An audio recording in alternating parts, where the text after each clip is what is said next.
Welcome to another edition of Brit in Poland. So today's video shows you a weekend spent in Białystok.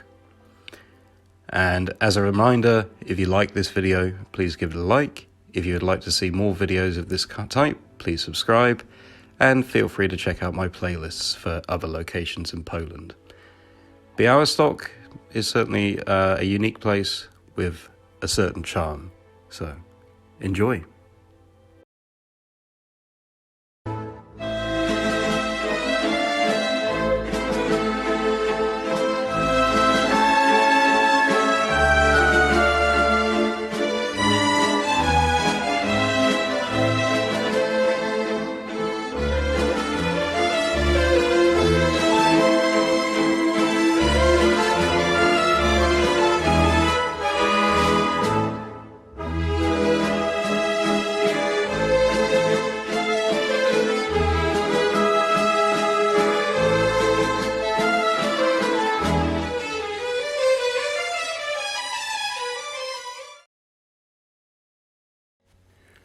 Białystok is in the northeast of Poland, and this time, rather than taking a train, I took a Flixbus to get there, which was pretty handy.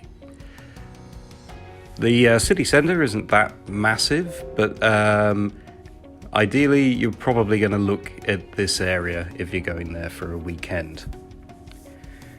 Now, we started off, just wandering around the city at night. We got there pretty late, so we mainly wanted to find somewhere to grab some food. I think we got a Żabka hot dog in the end to survive.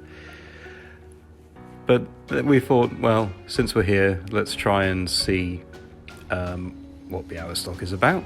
So we took a bit of a wander and found some rather curious sights, I must say. And yeah, it was pretty quirky. It was very active. A lot of people were out and about, and it looked like it was quite like a busy little town, as it were. Now, we start off the next day by taking a nice scenic walk. So you have Park Konstytucja, and here there were quite a few monuments of note, definitely worth a visit. It was very relaxing, quite a big park, and it was pretty chilled. It's worth noting that Białystok, even though it's like not the biggest city in Poland, is the biggest city in northeast, so in the Podlasian voivodeship, with which it is the capital, and the population being about 300,000. And here is the zoo. Sorry to catch up. So this zoo was like right on the kind of outskirts of the main city. It was completely free, and the weather was a little bit chilly. This is the problem when you go sort of October time. But it was nice. It was very relaxing. And I have to say, Białystok's strength, as I really see it, is it's kind of tied to nature. Right in like a spear point into the middle of the city, you have this network of parks, which I'll be showing you now, at least in brief glimpse. And this is the Philharmonic Orchestra. Sadly, didn't get a chance to take in a show, but thought the building was impressive enough to show off. And yes, lots of monuments, particularly to the war and things. Now here, it was actually a very nice surprise. So this is Alfred Kami's sculpture museum. Now, I'd never heard of this guy, but so he was born in 1901 in Białystok. He was serving in the army in 1920 under General Joseph Haller, and he did a bit of artwork in Białystok before he moved to Warsaw, where he struggled and ended up moving to France.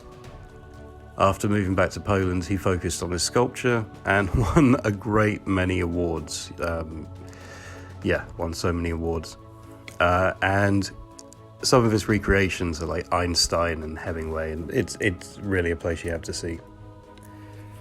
But yeah, going back through the parks, and again, just beautiful scenery wherever you kind of look in this town, in this city. And luckily it wasn't raining, at least not too badly when we went, so we got to enjoy it. You got the sculpture of the washerwoman. I should probably have researched that, but anyway. So this is Branicki Palace, and you could say it is easily the main attraction of Białystok. It's this absolutely wonderful palace, and you have this kind of maze-like garden, and it was built in 1692 by Jans Clemens Branicki. And it was actually built on the foundations of the castle that was originally here for the Wieselowski family. But sadly, we didn't get to see it, but there is like a museum of medicine attached to this. They seem to have some like COVID restrictions, so things are only open at certain times at the moment. This is a rather notable Cavalin's dog statue, right in the middle. So after kind of taking in the castle, and we decided to explore more of the centre, and we found these very, very colourful umbrellas. Reminded me a little bit of Lublin. I saw something similar with lanterns there. And really, one thing that stands out, like in a lot of Polish cities, but especially in Białystok, is there is lovely architecture kind of everywhere.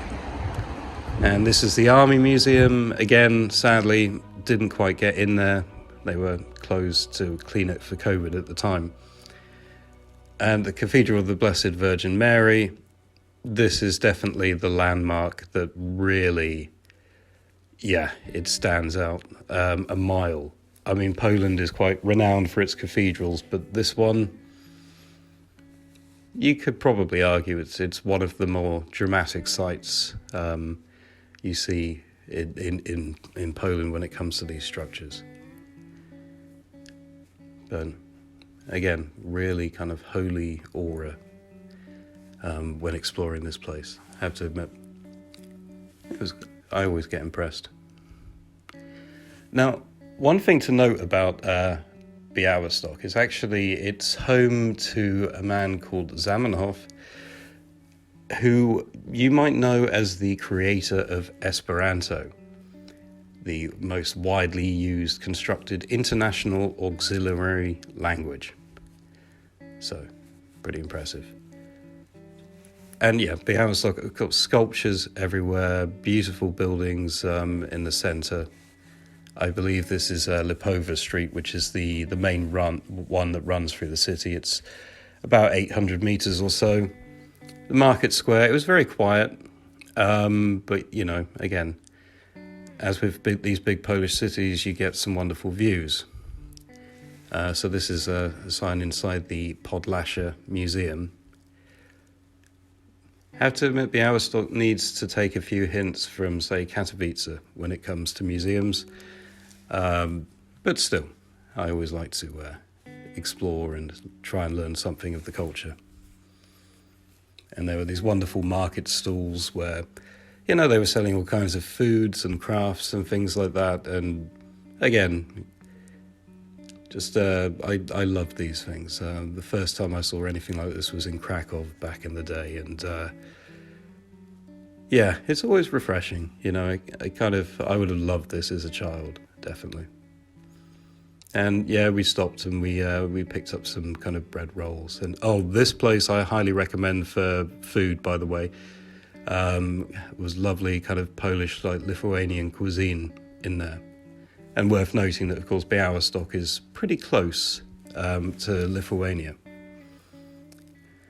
Another amazing cathedral. You just keep seeing this, and this is just a normal street, but still, like, I like highlighting the kind of architecture you see in Poland. Now, this wheel, I tried to find out some information online. I think it's a recent sculpture, but pretty cool. And yeah, so many like palaces. The thing with Białystok is, this church was wow. It's like something out of a movie. It's absolutely, really stood up on the hill. You could see it for miles. And yeah, but that's the thing. There are a lot of buildings that I'm highlighting here. I don't really have time to tell you about each of them, but a number of them were tied into the kind of industrial scene of Białystok, because it was known as like the second Łódź at a time, I think, because it really kind of built up its textiles. Oh yeah, alien-like buildings. I see a lot of those in Poland. But again, this was just like a little bit off the beaten track, this area, and yet still some lovely things to see. And sure, with a lot of these kind of sites in these Polish cities, you maybe can't go in, you can't explore, but you really get a good feel of the history when you see them. Yes, and of course, there was rather strong history here with World War II. But I guess actually I should probably talk a little bit about the history. So actually, this city was established in 1487 by the Raczkov family. And it was granted by the Duke of Lithuania, hence the type. Then in 1547, it went to the Wesołowski's family, and then Stefan Charnecki was it went into in 1661, 1692. That's when Jans Clement Branicki come into. Oh wow! This was my favourite part of the museums. This nice interactive display. So it went to East Prussia in 1795, then went to Russia in 1807, and it's really in the 18th and 19th century that kind of the educational establishment and the textile industry grew.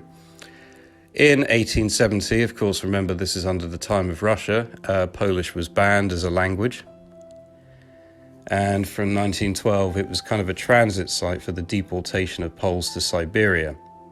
There's actually a museum to that, which sadly I didn't get time to visit. It was returned to Poland after the First World War, but quickly taken by the Soviets as they started the Polish-Soviet War after this, and Poland got it back in 1920. Then, of course, in 1939, the Nazis came in, and just a break to just let you know that we're just going outside the city now, up to this kind of one of these recreations of the old town. And it was a bit of an effort to get to. The buses only run 2 hours on a Sunday, and it can be hard to get a Bolt from there, so just be warned. But as you've seen this in a few of my videos, I'll just continue with the history before I run out of time.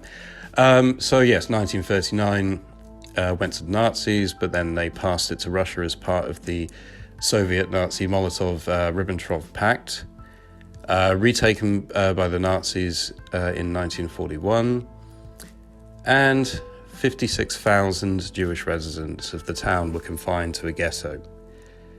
And the Nazis really drove to kind of remove the non-German population in this town. Taken back by the Soviets in 1944, and there were a couple of atrocities happened in that time. Finally came back to Poland in 1945, and since 1999, it's been the capital of the Podlaski Voivodeship. So that was a very quick rundown of the history. I have to admit, I wish I'd got more footage here of this city, but really recommend it. Lovely place to go for a weekend. Very relaxing place to go, especially if the weather's nice. Thank you very much for watching. Please stay tuned. Please like, please subscribe. Do zobaczenia.